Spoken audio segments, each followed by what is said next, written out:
Salut et bienvenue dans cette vidéo où on va voir les 3 manières que j'utilise pour tutorer les tomates. Il y en aura d'autres qui vont sortir. Si tu veux pas les louper, clique en bas à droite sur abonner.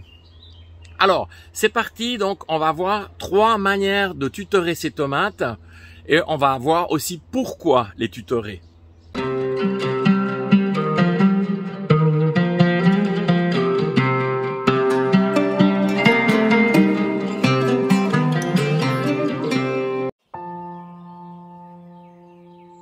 La question qu'on peut se poser, c'est pourquoi tutorer ces tomates?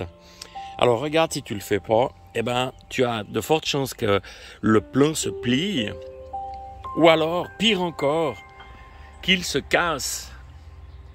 Comme ça. Alors, les gourmands, ils servent à ça. Tu vois, je vais laisser ce gourmand-là. Celui-ci va remplacer la tige principale. Et ça va monter, je t'en ferai des images. La première manière, c'est quelque chose que j'ai inventé. C'est des tuteurs avec des clous doubles ici. Et avec une seule attache, je vais jusqu'en haut du tuteur. On va regarder ça plus en détail. Alors depuis la plantation, donc j'ai ici des clous et j'ai un système d'accrochage très simple. Là, là, là, là et là. Et là, avec ça, je suis toute la croissance du pied de tomate avec une seule attache, comme ça. Alors, j'ai fait une vidéo là-dessus sur comment je fabrique ces piquets. Je te la remets en haut à droite et en fin de vidéo. Alors, tu vois le clou qui est ici. Donc, la toute première chose, avant de faire quoi que ce soit, je viens ici attacher avec mon attache et ça me permet d'enlever celle qu'il y avait avant. Voilà, donc in fine, j'ai le plant de tomate qui est tenu par une seule attache. Et ça, ce système, ça fonctionne très bien, c'est très simple. Et ça, on suit vraiment la croissance du pied de tomate. Le plant va grandir, grandir, grandir. Et puis à un moment, on arrive en haut du tuteur. Et c'est là que j'ai une boucle ici. Et ça part sur la ficelle qui vient jusqu'au sommet de la serre à 3 mètres.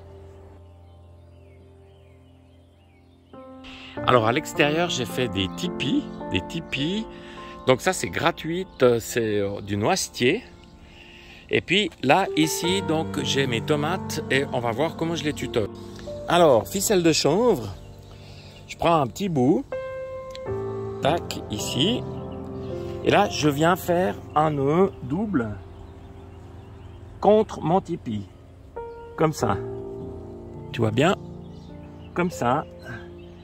Pas trop serré, hein. Donc pour que le pied de tomate puisse monter. La troisième méthode pour tutorer les tomates, c'est ce qu'on appelle l'enroulage. Donc ça marche comment? Je suis venu mettre ma ficelle ici, là. Là j'ai un nœud qui me permet de tendre la tomate ou de la détendre hein, aussi. Et puis je viens simplement enrouler ma tomate autour de ma ficelle. Comme ça, tac. Alors ça, c'est ce qu'on utilise souvent dans les grandes exploitations donc de production de tomates. Comment ça fonctionne? Donc on peut l'attacher au niveau du pied, ici, l'enterrer, la ficelle. Personnellement, je préfère la solution, j'ai une bague ici, et j'ai la ficelle qui est attachée à la bague. Et puis ensuite, j'ai ce fameux nœud. C'est vraiment très simple. Il suffit de mettre la main comme ça, de faire un tour, de passer. Et ce nœud, il me permet après de retendre la ficelle. Et puis en haut, j'ai un système d'accrochage tout simple. On termine cette vidéo sur le premier système de tutorage. Et regarde, c'est vraiment efficace. J'ai des kilos et des kilos de tomates et il n'y a rien qui s'effondre. Donc ça marche vraiment très bien. Alors voilà, j'espère que tu es au clair avec les 3 systèmes de tutorage que j'ai exposés. Si c'est le cas, un petit pouce fait toujours plaisir. Je te remercie de ta visite et d'être passé par là. Et à bientôt.